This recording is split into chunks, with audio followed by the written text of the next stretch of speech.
आपण श्री नेताजी सुभाषचंद्र बोस यांची जयंती दिन आपण पराक्रम दिन म्हणून साजरा करत आहोत। या कार्यक्रमासाठी आपल्याला माहितच आहे की हा पराक्रम दिन ज्या नेताजी सुभाषचंद्र बोस यांनी अनेक ठिकाणी आपण पाहिलेलं होतं की भारताला ब्रिटिशांच्या तावडीतून सोडविण्यासाठी त्यांनी अनेक वेगवेगळ्या प्रकारचे घोषणा दिल्या, नारे दिलेले आहेत। जेव्हा सुभाषचंद्र बोस म्हणत होते की देशावर प्रेम कशा पद्धतीने करायचं, देशावर जर प्रेम करायचं आहे तर देशाचा अपमान म्हणजे माझा अपमान, देशाचा सन्मान म्हणजे माझा सन्मान, असे ते बोलत असे।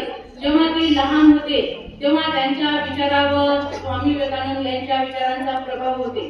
ते वयाच्या 15व्या वर्षी हिमालयात गुरूचा शोध घेण्यासाठी गेले तेव्हा त्यांना अनेक साधू संत भेटले, परंतु त्यांचे फक्त केस वाढलेले होते, दाढी वाढलेली होती, परंतु ते ज्ञानी नव्हते। त्यांच्या ज्या गुरूंना भेटावं असं त्यांना वाटत होते अशी कोणत्याही प्रकारचे गुरु त्यांना मिळाले नाही। त्यांनी असं ठरवलं की आता ठीक आहे, लहान असताना त्यांनी असं ठरवलं की पुढे चालून आपल्याला ह्या देशाला ब्रिटिशांच्या तावडीतून सोडवायचं, त्यासाठी आपल्याला जे काही करता येईल त्यासाठी आपण प्रयत्न करायचा असं त्यांनी ठरविलं।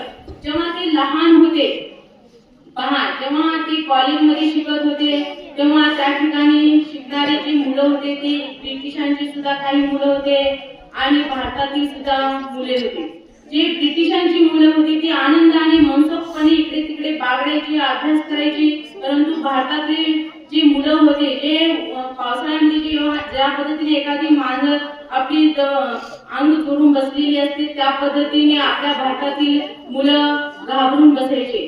तेव्हा हे नेताजी सुभाषचंद्र बोस यांना दिसलं तेव्हा ते खूप त्यांना वाईट वाटू लागलं, कारण आपल्या भारतातील मुलांची अशा पद्धतीने त्यांची पिळवणूक करणे, त्यांना वाईट बोलणे हे त्यांना आवडत नव्हतं। जेव्हा ते लहान होते तेव्हा त्यांना शिकवणारे जे शिक्षक होते त्या शिक्षकांनी भारतीयांचा इतका अपमान करायचे, छळ करायचे, पिळवणूक करायचे, सतत भारतांना काही ना काही बोलत असत। तेव्हा एखाद्या वाघांनी जशा प्रकारे डरकाळी मारावी त्या पद्धतीने ती उठून उभा टाकली आणि त्या प्राध्यापकांना म्हणायला लागले की भारतातील जे विद्यार्थी आहेत त्यांच्याविषयी मी काहीही ऐकणार नाही आणि यापुढे भारतातील विद्यार्थ्यांना तुम्ही काहीही बोलायचे नाही। पहा, त्या ठिकाणी त्यांचा हा नेतृत्व गुण, धडाडीपणा हे आपल्याला त्यामध्ये दिसून आलेलं आहे। तशाच पद्धतीने जेव्हा त्यांच्या आई वडिलांना वाटायचं की आपला हा सुभाष खूप वेगळ्या पद्धतीचा आहे, कारण त्या ठिकाणी त्यांच्यामध्ये जो नेतृत्व गुण होता, धडाडीपणा होता, त्यानंतर धाडसीपणा होता, आत्मविश्वासीपणा होता, हे त्यांच्यातले अष्टपैलू व्यक्तिमत्व त्यांच्यामध्ये दिसून येत होतं लहान असताना।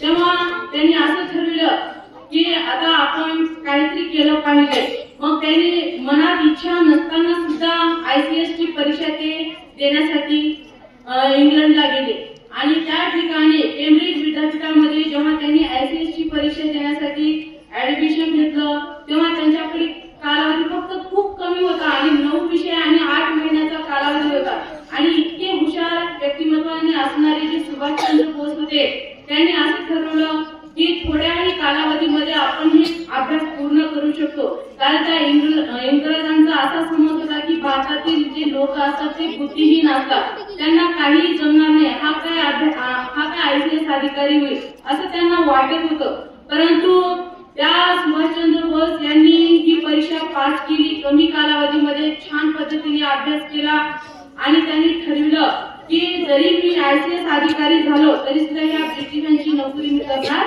नाही। त्यानंतर जेव्हा त्यांची इंटरव्ह्यू घेण्यात आला तेव्हा त्या इंग्रजी अधिकाऱ्यांनी त्यांना एक प्रश्न विचारलेला होता की तुम्ही बसलात, आता तुम्हाला ICS अधिकारी बनायचं आहे, तुमची इच्छा आहे, तुमच्या डोक्यावर जो फॅन वेगाने फिरत आहे त्या फॅनला किती पाती आहेत हे तुम्ही या प्रश्नाचं उत्तर देऊ शकाल का? तेव्हा सुभाषचंद्र बोस थोडा वेळ निशब्द झाले आणि ते म्हटले ठीक आहे, मी या जर प्रश्नांचं उत्तर दिलं तर तुम्ही मला दुसरा प्रश्न विचारायचा नाही। तेव्हा त्यांनी खुर्चीवरून उभा टाकले आणि परत फॅनचं बटन बंद केलं आणि फॅनचं बटन बंद केल्यानंतर त्यांनी त्या फॅनच्या पात्यांची संख्या सांगितली। तेव्हा इंग्रजातील जो अधिकारी होता दुसरा तो परत प्रश्न विचारणार, तितक्यात ते काय म्हटले की आता मला दुसरा प्रश्न विचारायचा नाही, की भारतातील लोक हे बुद्धिहीन नाहीत तर बुद्धिमान आहेत, पराक्रमी आहेत. मग अशा पद्धतीने त्यांची ICS म्हणून अधिकारी म्हणून निवड झाली. परंतु त्यांनी ब्रिटिशांची नोकरी करायचं नाही असं ठरवलं आणि ते आपल्या भारतामध्ये परत आले. जेव्हा ते भारतामध्ये परत आले तेव्हा महात्मा गांधी यांचं असहकारांचं आंदोलन चालू होतं. त्या असहकाराच्या आंदोलनामध्ये सुद्धा त्यांनी सामील झाले. सरकारी नोकरी कोणत्याही पद्धतीची केली नाही. परंतु जेव्हा ते महात्मा गांधीजींना भेटले, बोलू लागले, तेव्हा त्या महात्मा गांधीजींचा जो अहिंसेचा मार्ग होता तो ऐकल्यानंतर नेताजी सुभाषचंद्र बोस यांना वाटू लागलं की आपण जर अहिंसेच्या मार्गाने जर आपण भारताला स्वातंत्र्य द्यायचं म्हटलं तर ते कदापि कधीही शक्य होणार नाही. ते फक्त एक स्वप्न राहून जाईल. कारण इंग्रजांच्या हातामध्ये अनेक शस्त्र आहेत आणि भारतातील लोकांकडे एकही शस्त्र नाही.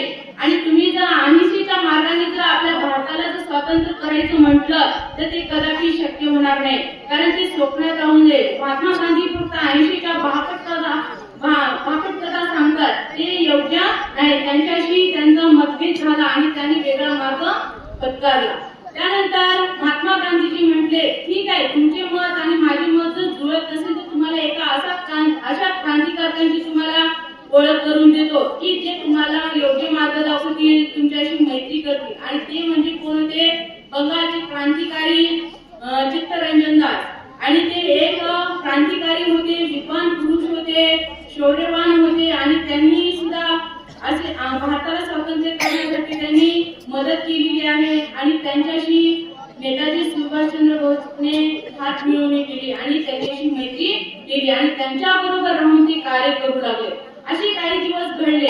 परंतु ब्रिटिशांनी असं ठरविलेलं आहे की हा जो नेताजी आहे त्यांची वागणूक पाहिल्यानंतर, त्यांचं कर्तृत्व पाहिल्यानंतर त्यांना असं वाटू लागलं की हा एक धाडसी व्यक्ती आहे, तो एक विस्ताव आहे आणि त्याच्यापासून आपण लांबच राहिलं पाहिजे. कारण हा व्यक्ती जो आहे तो आपल्या ताडूतून ह्या भारताला सोडेल असं त्यांना वाटू लागलं. काही दिवस असेच लुटले. बैठे बैठे सावधान. काही दिवस असेच लुटले. त्यानंतर नेताजी सुभाषचंद्र बोस यांनी विविध पद्धतीच्या सैन्यांच्या तुकड्या तयार केल्या. त्यामध्ये त्यांनी आझाद हिंद सैन्याची स्थापना केलेली आहे. तर त्यानंतर तुम्ही मुझे खून दो, मैं तुम्हें आजादी दूंगा, अशा पद्धतीच्या विविध प्रकारचे त्यांनी नारे दिले आणि त्या नाऱ्यातून लोकांच्या रक्त सळसळत होतं. आणि त्यांनी नेताजी हा एक महान व्यक्ती आहे, तो एक आपल्या देशाला खरोखर ब्रिटिशाच्या तावडीतून सोडतील असं त्यांना वाटू लागलं आणि ते नेताजींना मदत करू लागले. अशाच पद्धतीने एक काळ असा होता की त्यांना काही वर्षांमध्ये त्यांना 11 वेळेस कोठडी त्यांना भोगावी लागली. आणि ज्या ठिकाणी लोकमान्य टिळकांना, इथं स्वातंत्र्यवीर सावरकरांना ज्या महाडच्या कोठडीमध्ये ठेवण्यात आलेलं होतं त्या ठिकाणी ह्या नेताजी सुभाषचंद्र बोस यांना सुद्धा ठेवण्यात आलेलं होतं.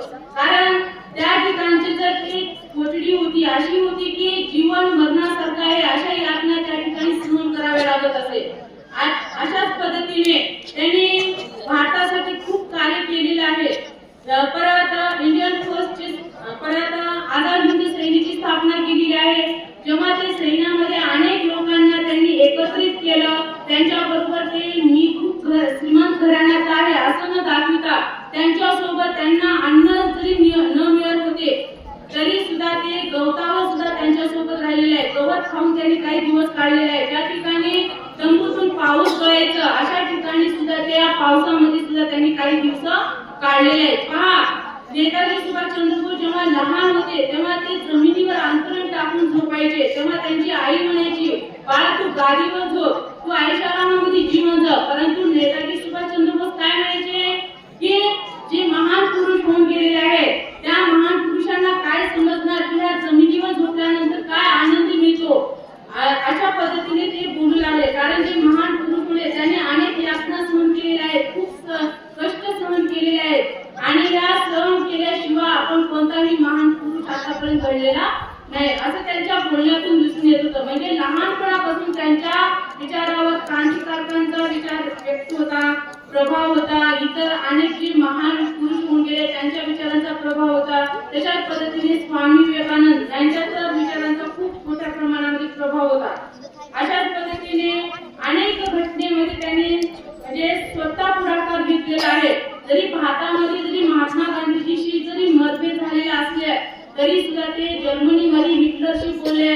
परत इतर देशातील जे व्यक्ती आहेत ते कशा पद्धतीने आपापले कार्य करतात, कशा पद्धतीने आपल्या संस्था राबवितात, त्या सर्वांचा त्यांनी चांगल्या पद्धतीने अभ्यास केला. आणि परत त्यांनी म्हटलेलं आहे की ह्या जर्मनी विरुद्ध किंवा या इंग्लंड विरुद्ध जे लोक विरोधात आहेत त्यांच्याशी आपण मैत्री केली पाहिजे, त्यांना आपल्याशी जवळीक साधली पाहिजे. अशा पद्धतीने ते विविध प्रकारच्या तुकड्या त्यांनी तयार केलेल्या आहेत. आणि त्या तुकड्या तयार केल्यानंतर ते असं म्हणू लागले की भारताला ह्या ब्रिटिशाच्या तावडीतून सोडणार हे त्यांचं एक म्हणणं होतं. त्यासाठी अनेक व्यक्तीचं त्यांनी कार्य घेतलेलं आहे, मदत घेतलेली आहे.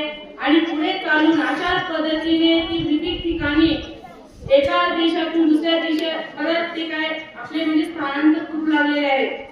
मग आता भारतात मध्ये जरी मदत मिळत नसेल तरी दुसऱ्या देशामध्ये जाऊन सुद्धा ते भारतातील लोकांना संदेश द्यायचे, त्यांना बोलायचे, त्यांना सांगायचं की तुम्ही मला मदत करा, मी तुम्हाला ह्या भारताला ब्रिटिशाच्या तावडीतून सोडवण्याचा तुम्हाला प्रयत्न करणार आहे, तुमच्यासाठी मी माझा सर्व जीवपणाला लावणार आहे. अशा पद्धतीने विविध प्रकारचे ते संदेश देऊ लागले, रेडिओद्वारे वगैरे बोलू लागले. तेव्हा लोकांना वाटू लागलं की हा खरोखरच महान कर्ता पुरुष आहे, महापुरुष आहे आणि हा आपला नेता आहे आणि हा आपल्या देशाला नक्की स्वातंत्र्य मिळवून देणार, अशा पद्धतीने त्यांना वाटू लागलं. आणि शेवटी मात्र देवांच्या विमानतळावरून जात असताना त्यांच्या विमानाचा अपघात झाला. अशा पद्धतीने जरी ते नेताजी सुभाषचंद्र बोस आता जरी नसले तरी सुद्धा त्यांचं नाव इतिहासाच्या पानावर स्वर्णाक्षरांनी लिहिण्यात आलेलं आहे. एवढं बघून माझे 2 शब्द